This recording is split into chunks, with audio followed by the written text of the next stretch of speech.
I'm a little confused, actually.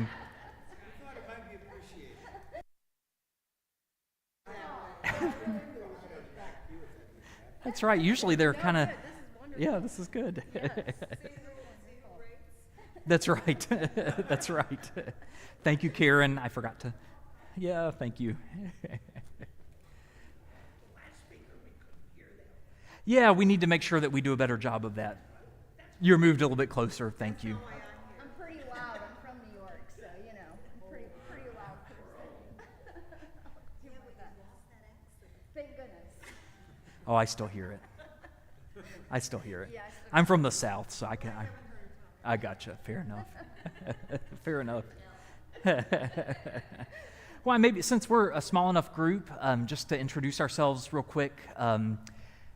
Here come a couple more people. I know our deacons had to meet at the same time, and so I know that they wish they could be here. Thank you all for coming, and I know that this is also on Zoom, and hopefully others who couldn't make it in person today. Well, if they are able, they will hop back on, I'm sure. So, no big deal. Very good, and we're streaming still, so good. Welcome on behalf of we have a committee called the Adult Christian Education Committee, ACE, and they know Bible classes, stuff like that, which are important and good, but we also need to be helping one another live life and know that we ourselves go through personal things. I imagine all of us have family who have experienced different kinds of needs, and so we have done this to talk about a number of different issues. We've had kind of this series a couple years ago on LGBTQ folks and welcoming them in the church. We're probably due to do that again here in a couple months. We've also had this on addiction or mental health issues, and so we're really grateful to welcome Jess Banner here to speak today from Chestnut Health Systems. She is a recovery coach, but her job does not really fit in that job title. She says it's a lot bigger than that and different than that, and so we're going to hear about that in a little bit. Cindy is the one that got us connected, and I'm sad that Cindy can't be here to introduce us in person, but I think Cindy will be joining us online, hopefully. And so let's welcome Jess here. All right. And Jess, if you want to use that microphone, it would be fantastic.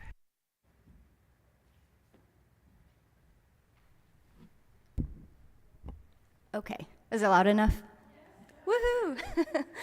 Thank you again for welcoming me this morning. I am super grateful to be here. Thank you, Cindy, for allowing me this opportunity. I think it's so important that when we go through really hard things and we're able to kind of get on the other side, that we share our experience, strength, and hope with other people.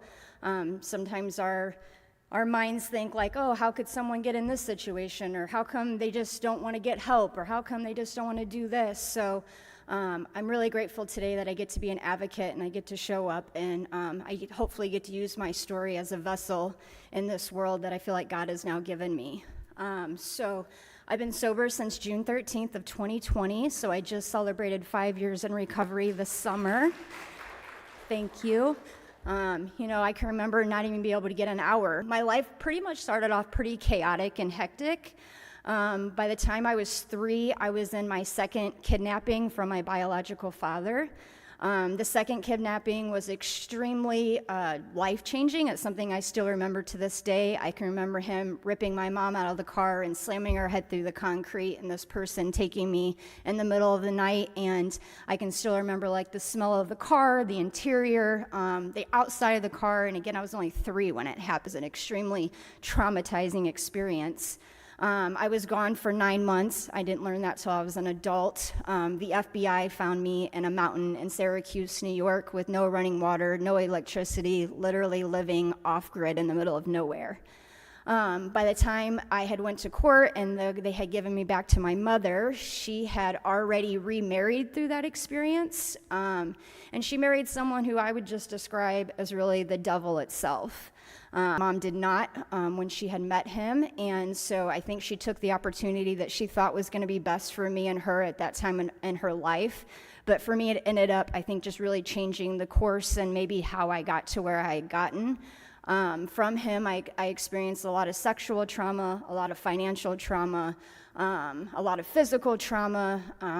It was just a nonstop life of trauma from the age of 4 until Through those courses, I had a lot of other inappropriate men in my life that I was being tossed around to, and so it was very confusing. It was very hard to understand, and so when I was 9, I picked up alcohol. It was what all the adults around me were doing, and I realized when I took this, I no longer had to be in the presence of what I was literally living in, and I could kind of escape to a different reality. I didn't know that, that was 7 years, but that's kind of how it played out. By the time I got to my freshman year in high school, I was doing really well. My stepdad told me I would be just like my real dad and never make it out of the 8th grade, and so I just wanted to prove him wrong really more than anything. And I graduated as an honor student from 8th grade to freshman year, so I was trying to just refocus my life and try to make it a little bit different. And when I hit the second semester of my freshman year, I was again sexually assaulted at the high school, and we were both expelled for that. Times were different. I don't know if there's too much different, but it was just a really hard time in life is all I can really say. And from that point, I started working 3 jobs, and I found a cocaine addiction in that. It was hot, it was heavy, and it literally just made my life go in a completely different direction. One thing I can say through all that, I was a very hardworking person. I started working when I was 15, so I was doing different jobs and different things. I got into the restaurant business, and I did that for like the next 22 years. When I was younger, it was more like I said, cocaine, like weed, just a lot of different, like not physically addicting drugs. So when I was about 25, I was with somebody who gave me a Vicodin and kind of told me it was like cocaine without a bad come down. And that was really bad advice, because it definitely wasn't. But our education at that time in the early 2000s, not what it is today and what we know of opioids today. It was just a completely different time in life. And so it just started this whole nother adventure of my life. And so opioids are a physically addicting drug. So if you take them for a certain amount of time and then you don't have them, you go into sweats and you want to pull your veins out and you can't function, you can't work. And if I can't work and function, I can't pay my bills. So it was just like this new cycle of addiction that I wasn't prepared for, and I just didn't have any education about. I actually didn't even know that I suffered from the disease of addiction until I was 30 years old, and someone introduced me to our Narcotics Anonymous meeting. That was the first time I even learned that people did something different. I really didn't think I had a problem. I thought like I used drugs to do life, but I was paying my bills and I was doing this and I was doing that. So the illusion of being a functioning addict was extremely real. So when I was about 33, I got into a domestic violent relationship. So it was like just a different course of trauma and abuse that I had just truly never done. By the end of that, on February 15th of 2017, I was sheltering in place for the night, and the person that I was dating broke into the house and stabbed me and beat me and left me for dead in a bathtub in Collinsville. And that really started the adventure of being homeless, what we call today as being unhoused, so I might interchange the words just because unhoused is more the appropriate way to say it, but for then I was homeless. So a bunch of law trouble due to being homeless. You start doing things you wouldn't normally do. Survival is a real instinct, and if you've never had to embrace that, praise God, because it truly is an instinct that we're all born with. So there wasn't a lot of treatment options in Southern Illinois. At that time, I knew there was Chestnut and there was Gateway, and that was the extent of what it was. And to get on one of those lists were 5, 6, 7, 8 months. I thought, I'm going to die tomorrow. So I was told about a place called Haymarket in Chicago. Then I found for $32 I could catch the Amtrak and I could go up there, and I was like, well, before the courts start making me do this, I'm going to go do it. And little did I know Chicago was going to be in a totally different, I hate to use the word adventure, but it was something. So I went to Haymarket. Haymarket is available 7 days a week, 24 hours a day. You don't have to have an appointment. You can literally just, we lack those resources here in Southern Illinois. But what I didn't know was, the streets of Chicago are extremely violent. They are gang infested. It is drug infested. And I went up there with one habit and I left with a whole other one. I ended up sleeping outside because before I had went to Chicago, I had totaled out my car and in just this oblivion of intoxicated by drugs. I don't remember either of the car accidents I was in. I was in 2 in the same day, and I don't remember either one of them. So when I didn't have a car, which is how I ended up on a train to Chicago, like I said, I was a very functioning addict until I was in my early 30s. I had never taken a public transportation a day in my life. I had little beater cars that got me from A to B. But I don't think anybody is born to know how to live outside. I don't think that is what humans are meant to do. Camping is fun. I've never been camping since, I'll have to say there. I had to live outside on a daily basis. So when I was in Chicago, there was a lot of violence. There's just a lot of assaults. There's just a lot of bad things that happen outside. I was the person that was sleeping on park benches, and now I'm holding a sign begging people for change at a street corner. Probably for me, out of all of that experience, the most humiliating and sad, I don't even know if sad's even a strong enough word. I was a very working person and had 2 or 3 jobs and always identified myself as work. That was the only strength I could ever tell you I had, was at least I was a hard worker. So losing all of that, and now here I am standing on the streets of Chicago with my little panhandling sign saying, please give me some change, with the dumpster clothes that I found in somebody's dumpster, is really hard acceptance of life. It is a place that I would not wish upon my worst enemy. It is really hard for a human. People really stop seeing you and they want to look the other way. And I'll have to tell you, my truth is, before that happened to me, I was taught to fear people that stood on corners and they asked you for change. I was taught to roll up my window and don't look because they're going to harm you. And then it happened to me. And I'll tell you, I say this all the time, being homeless has made me a better human. It has made me important in this life. And it's not the cars, it's not the furniture, it's not the clothes, it's what we have in our hearts and in our soul. And I can remember walking on the streets and being like, man, that dog has a better human connection than I have. Because as humans, we crave human connection. And so the only person that I had to rely on, which today I know is the main person to rely on, was a God of my understanding. He was the person that was there, questioned a lot, like, if there is this God, how can all of these things have happened from childhood to today? How could we live like that? God, if you get me out of this, I swear I'll be the best human I can be. I'll be the vessel you need. And I was telling Pastor when I walked in, I have never, as an LGBTQ person, walked into a church and felt safe, felt seen, felt validated. It's been a struggle in my whole life. My mom is 82 years old now, so, I think she was hoping for. Today we have a great relationship. Today I understand my mom did the best she could with the tools she had, but it doesn't take away from the experience and kind of the letdown of not having that parent in your life that you really need to have. But I love her, and God bless her today. But, from a very young age, I found a God of my understanding, because my mom used to tell me some pretty bad things, and God would never love me, and I was going to burn in hell, and this was going to be life. And I have to tell you, that has not been my experience. I was once told that God put his biggest challenges on his biggest warriors, that he knows going to overcome it, and he's going to make good, and you're going to do good. And I feel like that's the gift today that I get to have. I had a lot of relapses before I got clean. I think the longer you're out on the streets, the more that becomes your reality, the harder it is to get out of that.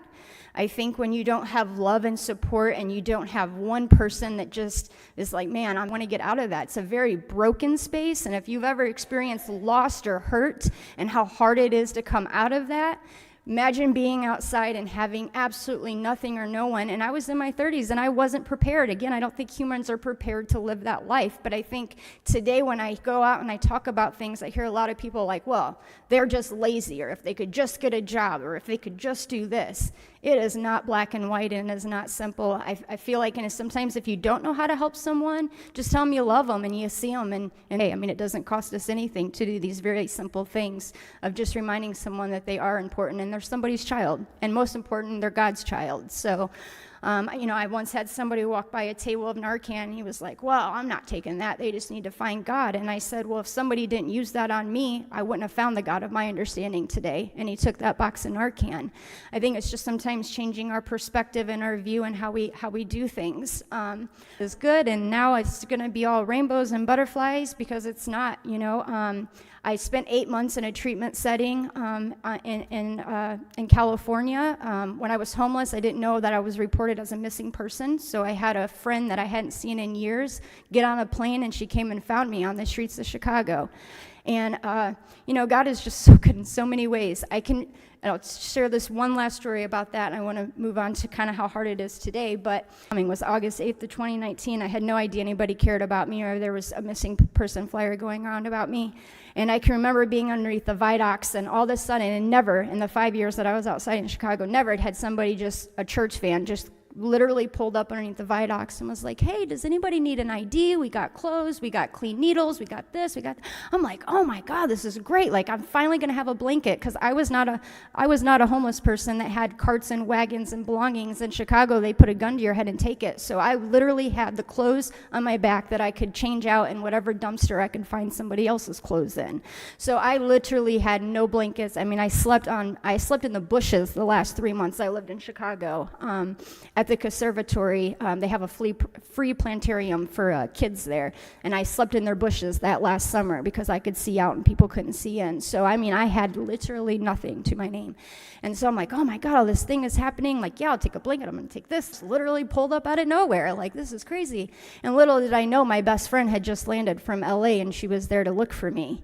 And by the grace of God, I was underneath the viaducts that I was never under. I didn't hang out with other people because you can't trust anybody. And I didn't know that she was there to offer me this new way of life. And I just think it is really cool that God pulled up for me to have this ID that I didn't know I was going to need to get on a plane to go to a treatment I didn't know I was going to, all in one day. If I wasn't a believer before that moment, I'll tell you I was definitely a believer after that moment, but I already was a believer. But it really just kind of restored some hope in me. So I got to go to California for 8 months of treatment. That's not my clean date that she came and got me, because again, changing your life is extremely hard, and you have to have money to get IDs, you have to have money to get birth certificates, you have to have money for this. And in California, they wanted $1,200 to share a room with somebody, and I just came from the bushes, so I had no idea how I was going to make that. So it was really hard, and it's the same circumstances here, and you need these resources to get this resource, and then someone comes and they take it from you, and it's just like this vicious cycle of like, how am I ever going to get back into somewhere when I don't have anything to give? And so the greatest gift was being put in that treatment center, my last treatment center. Praise God, hopefully it'll be my last forever. And I got 8 months. Here, there's 28-day programs, and that's the max. Try to imagine changing your life in 28 days. It's impossible. It's literally impossible.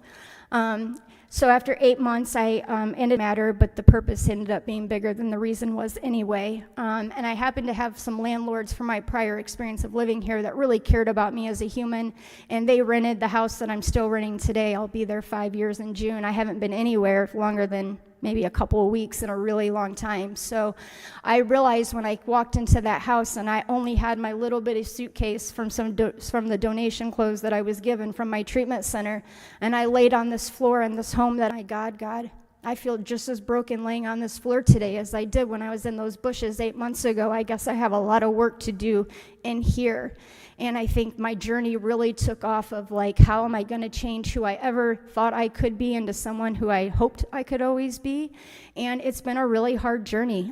Recovery, if it was simple, everybody would just do it and we would all be cured and life would be really good, but it's just really not that simple.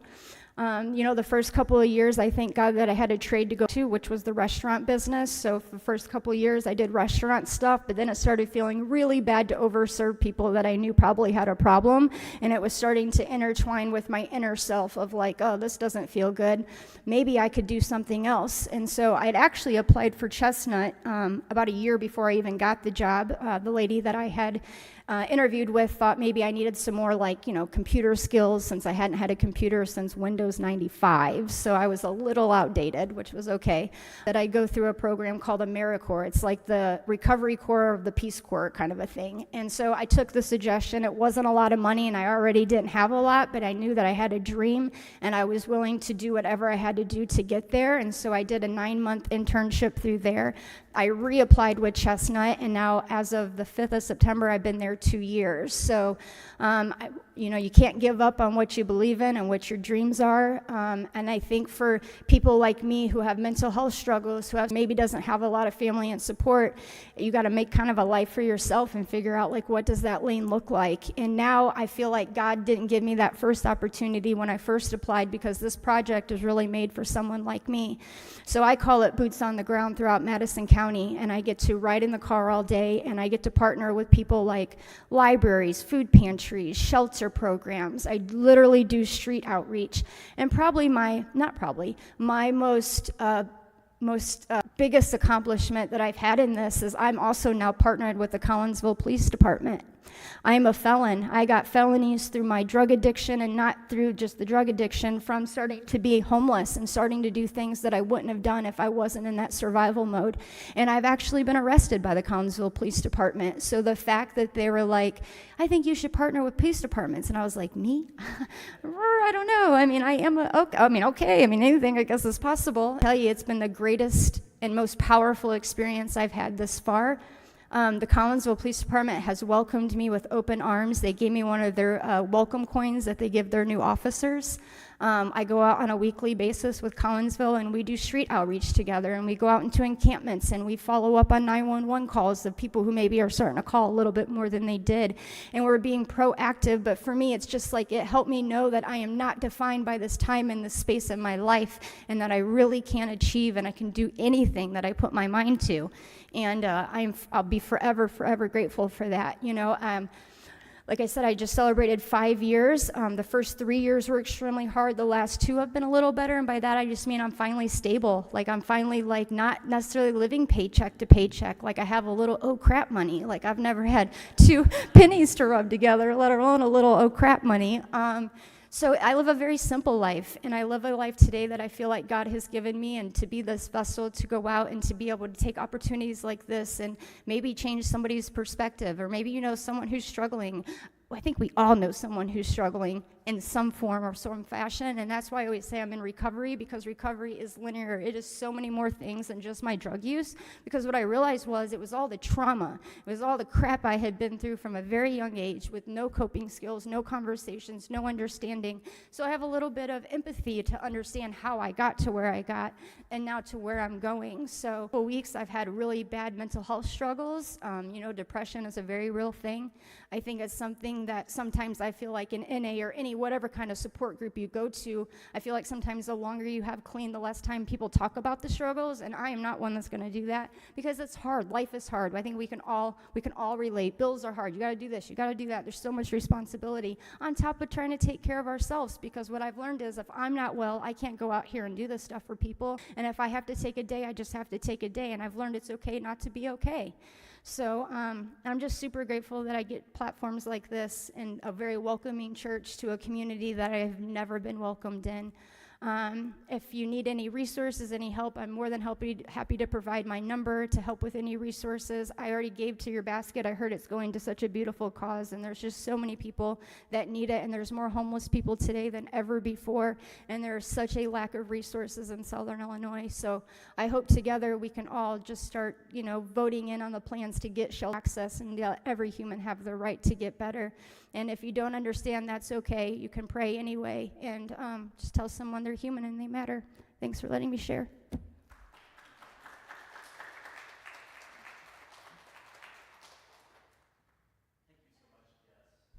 That powerful story, your powerful story, and also how you've used that story as a gift for other people. And I know that you've used it as a tremendous gift for us too.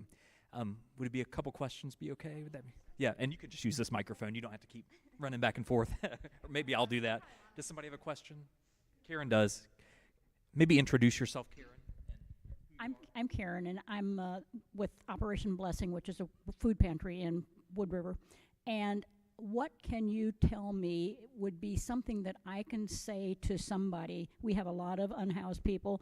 We have some who are addicted, obviously. What can I tell to somebody like that who's been through rehab and has relapsed and they feel like giving up? What can I tell somebody to encourage them to keep trying?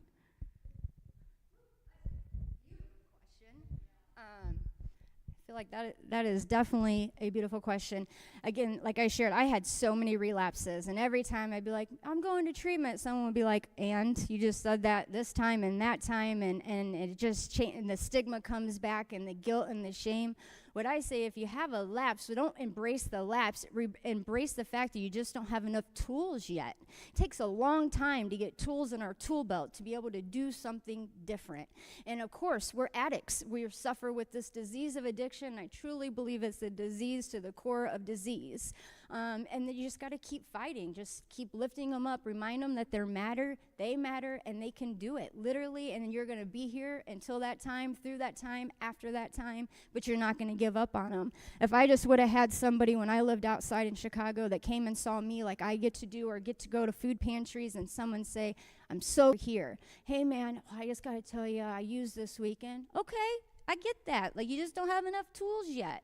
How can I help support you? I mean, I feel like that question is so much giving, but I just think pouring love and support and looking someone, as long as it's culturally acceptable to the person you're with, look them in the eyes and just make sure they know that you're there no matter what. Because shame and guilt will kill somebody. And we all have enough of that as just being humans, and let alone then we have mental illness or substances or a disability or whatever the case may be, and the stigma grows and the shame and guilt just eat you alive. So I would always tell anybody, I get all the time, well, just I smoke weed. I'm like, great. That's all we're doing today. Like, our life is getting better. We really got to just embrace the victories and the small steps. Oh, man, you haven't shot dope for a whole day? I know how hard that was. So it's just really embracing the small, in my opinion, it's just embracing the small things. So when you're ready, that person's going to know who to go to, and it'll be you. Yep. Other questions? Comments?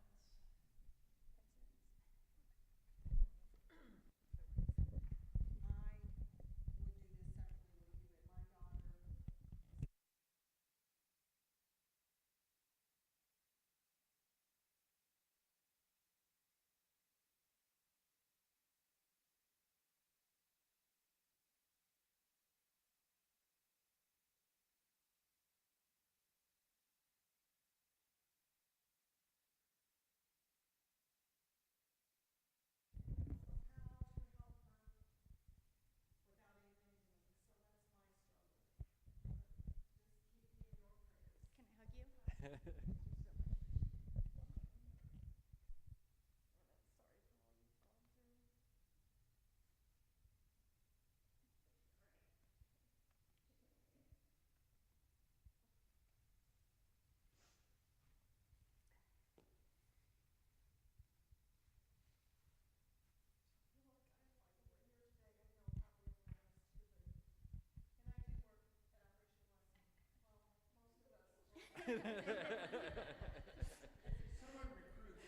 That's right. That's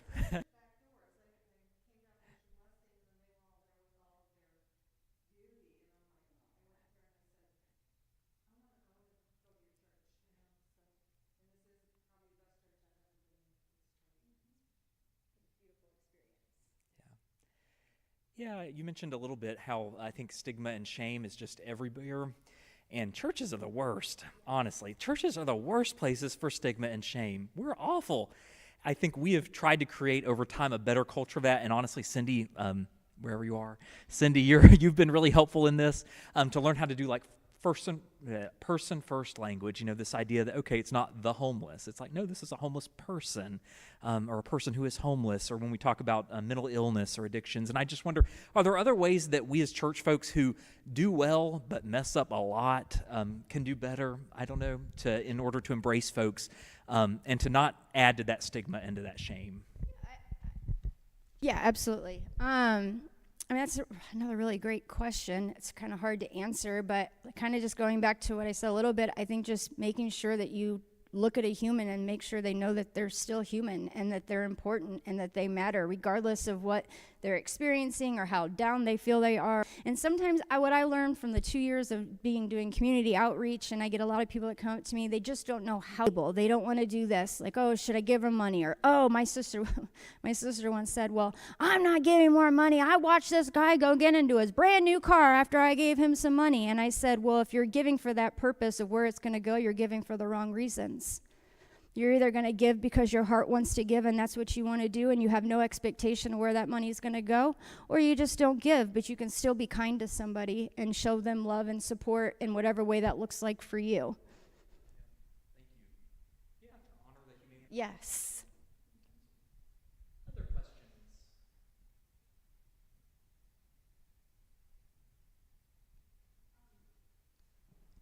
I'll be the runner. Get my steps in today. Hi, I'm so very grateful for you, and thank you for sharing. I'm wondering if you could say more about the missing person tool for people who are looking for someone, or how that works. Yeah. I'm sure they can all hear it too. So that's a really great question. So I can really only talk about my experience and what happened for me. So when I remember the last time I called my mom, and I won't use the language she used, but it was to the effect of, I hate to see your telephone.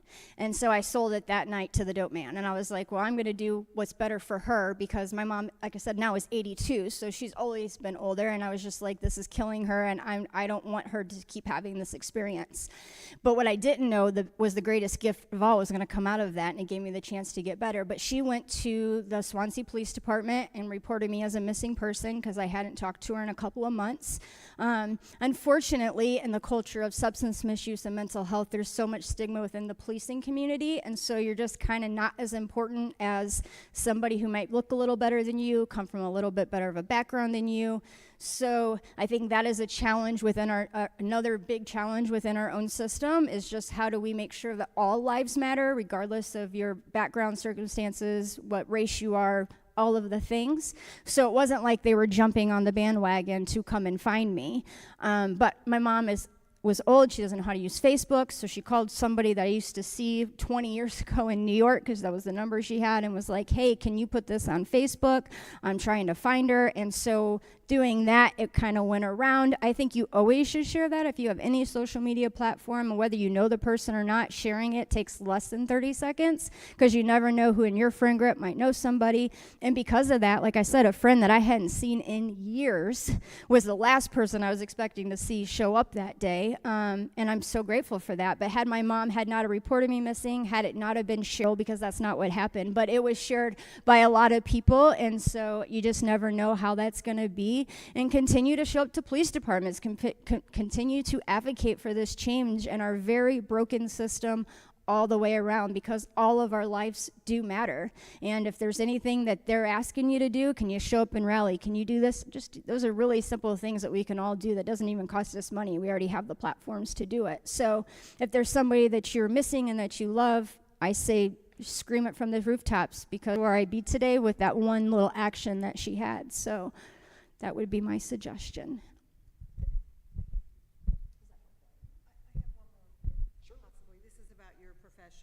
Your gateway thing.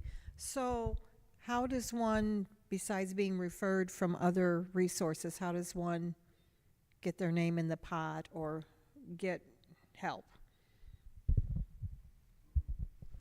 I'm just so glad that we're having these conversations, important conversations, because again, there's such a lack of resources. I can't even scream it enough, which is how I ended up in Chicago, in a way worse spot than I ended up here. So there is Chestnut Health Systems, there's Gateway Foundation, there's a Gateway here in Caseyville, Illinois for residential treatment. There's now a place called Illinois Recovery Center out of Swansea, but they are a private pay or cash upfront establishment. And I feel like I'm missing probably, is that it? I think that's it. I mean, there's literally 3 rehabs for the thousands and thousands and thousands of people that are on these lists. So I know with Chestnut, you got to call their central access line. Unfortunately, me working there doesn't help me with an N at all. It's just, everybody is on a list, so you would call, tell them you're looking for residential treatment. It's the same with Gateway, and it would be the same with Illinois Recovery Center, too. You call the places. So, in Chestnut and I've been to a lot of rehabs, right, like 75. So they're pretty much all the same. It's usually a 28-day program. So if you get pulled on the list, they say, hey, I have a bed open for you in Maryville. You can bring outfits of 7 days if you had that, some hygiene stuff. They'll search all your stuff. They're going to ask you all of your history over and over and over and over again. I feel like there should be a better system so we don't have to keep talking about our trauma before we're even really ready to have trauma, but they're going to ask you all those questions over and over.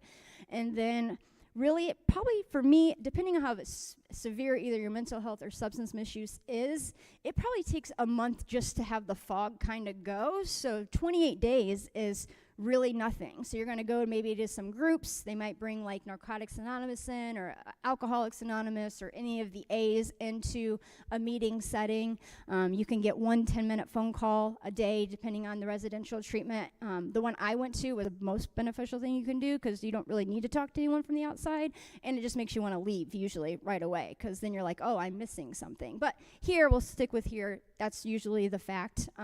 Like I said, they might give you a doctor depending if you're on an opioid and you're looking for like Suboxone or Vivitrol or a medicated assisted recovery in some sort, or if it's a mental illness or substance abuse. And probably just by the time you're starting to be like, oh, and unfortunately, they are not bound or tied, and this is all agencies, to help find you somewhere. So if you came in unhoused and you didn't make those phone calls and you don't have the $500 to get into an Oxford house here, you're going right back outside to where you started.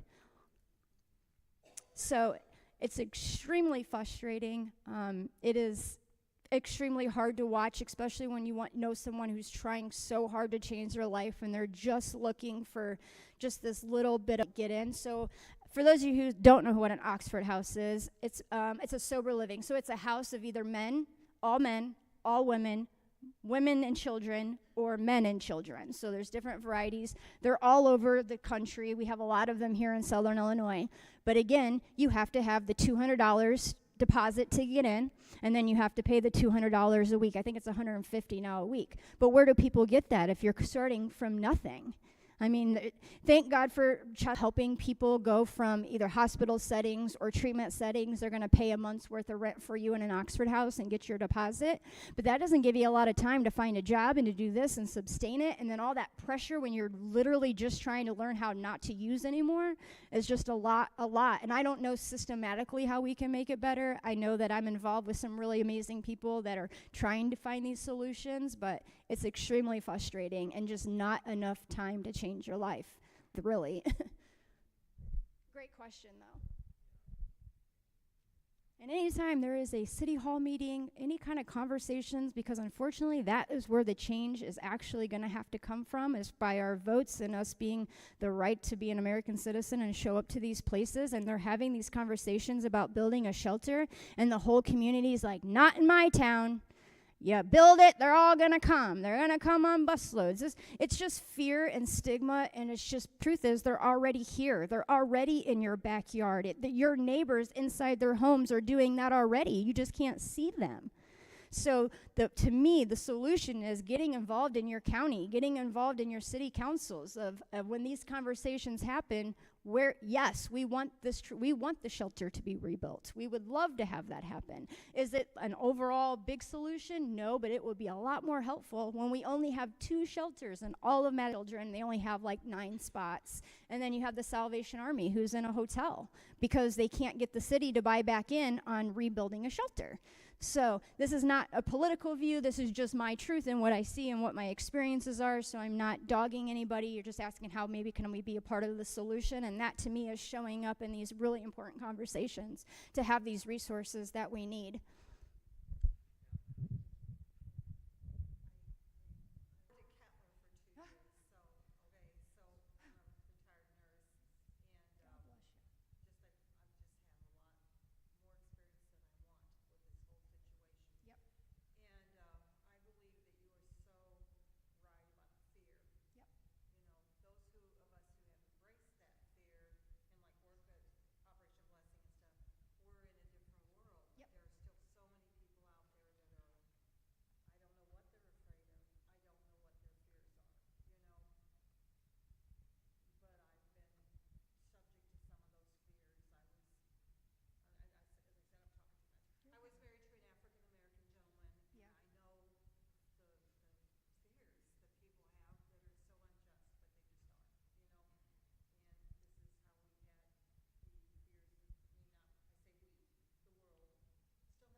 anybody different.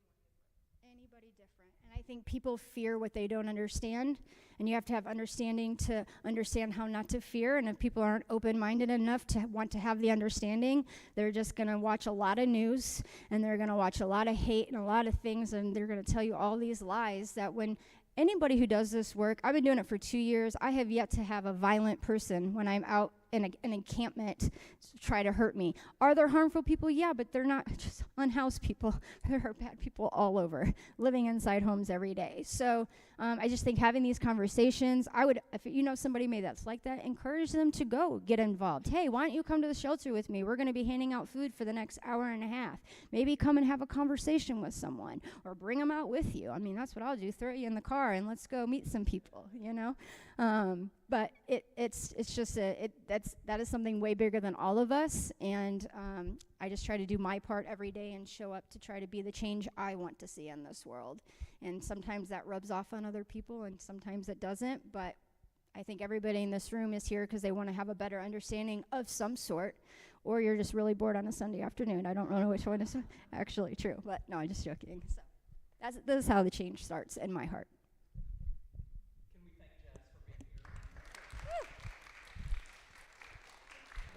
And can I just offer a prayer for you for Thanksgiving and for your work and just how grateful we are, and also a prayer for us that we can help to be the change that God wants to see in this world, where folks do need from the beginning until they find recovery. God does not give up on people, and we shouldn't either. So let's join in prayer.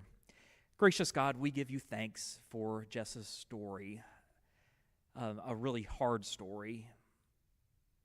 We give thanks that you have taken this really hard story and enabled it to lead Jess to help others in their hard stories, that they might too find life. We give thanks for our chance to hear all of day.